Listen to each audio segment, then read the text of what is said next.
Bangladesh bank ঘোষণা দিয়েছে যে আজকে থেকে বাংলাদেশের কোনো ব্যাংকের টাকার কোনো সীমাবদ্ধতা থাকবে না। আমরা একটু বাস্তবতাটা দেখাতে চাই আমার পার্সোনাল অ্যাকাউন্ট দিয়ে। আমি চট্টগ্রামের কুলসি ব্রাঞ্চে, ফার্স্ট সিকিউরিটি ব্যাংক কুলসি ব্রাঞ্চে এসেছি।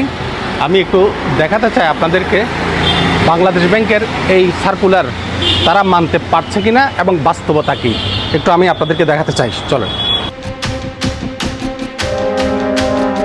বাংলাদেশ ব্যাংকের সার্কুলার দেখে আমি বুঝছি, আপনাদেরকে ব্যাংকের অবস্থা বুঝতে হবে। ঠিক আছে, আপনার আছে কত টাকা এখানে?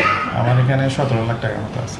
17 লাখ টাকার মধ্যে আপনি মানে এইখানে কয়বার লেফট রাইট করছেন? এখানে আমি 5-6 বার আসছি। আমি কিন্তু প্রতিবারই টাকা পাইনি। আমি ওনাকে শেষ পর্যন্ত মেসেজ দিয়ে শেষ পর্যন্ত বলে দিছি আপনার কাছে আর আসবো না। বাট আজকে আসছি হচ্ছে যেহেতু বাংলাদেশ ব্যাংক কালকে ঘোষণা দিয়েছে যে আমাদের কোনো লিমিটেশন আর থাকবে না। আমরা আজকে আসছি এখানে ফার্স্ট সিকিউরিটি ব্যাংক কুলসি শাখায় আমাদের স্যালারি অ্যাকাউন্ট, আমার প্রতিষ্ঠানের স্যালারি অ্যাকাউন্ট, আমার ব্যক্তিগত অ্যাকাউন্ট, সবগুলো অ্যাকাউন্ট আমার এখানে। আমি একটু চাটগাঁইয়া ভাষা নিয়ে কাজ করতে গিয়ে আমি একটু অতিরিক্ত চাটগাঁইয়া হয়ে গেছিলাম। অ্যাসালাম থেকে আমি কোনো বেনিফিট নিই নাই, বলতে পারবো, বকুলিয়ে বলতে পারবো। আমার অ্যাকাউন্টটা অ্যাসালাম নিয়ন্ত্রণাধীন এই ফার্স্ট সিকিউরিটি ব্যাংকে করে আমি একটা দুঃখে পড়ে গেছি। এই দুঃখটা হচ্ছে এটাই, আজকে প্রায় মাসখানেক যাবৎ আমার একটা টাকা আমরা তুলতে পারিনি। পরিস্থিতি এমন যে বাংলাদেশ ব্যাংকের কালকের ঘোষণাটা বাস্তবিক অর্থে কী হচ্ছে সেটা আমি দেখতে আসছিলাম। আমার কথা হচ্ছে গভর্নর সাহেব, আপনারা যা ঢাকা শহরে বসে আপনাদের অফিসে বসে যেটা ঘোষণা দেন এটা মাঠ পর্যায়ে কতটুকু বাস্তবায়ন হয় সেটা আপনারা জানেন না বলে আমরা এখানে এইরকম ভোগান্তিতে পড়েছি। আমরা এস আলমকে দেখে এখানে ব্যাংকে আসিনি। এই ব্যাংকের দায়িত্ব বাংলাদেশ ব্যাংক নিবে বলাতে আমরা এখানে এসেছি। আপনারা বাংলাদেশ ব্যাংকের গভর্নর, তার আগে আপনারা ব্যাংকের বিভিন্ন জায়গায় কাজ করেছেন। বাংলাদেশ ব্যাংকের গভর্নর সাহেব, আপনাদের উপর আমাদের আস্থা ছিল, কিন্তু আস্থা যে আপনারা যে শুধুমাত্র চাকরির প্রয়োজনে এটা করেন কিনা আমাদের সন্দেহ আছে। কারণ হচ্ছে আপনি মাঠ পর্যায়ে আপনি জানেন না পরিস্থিতি কি।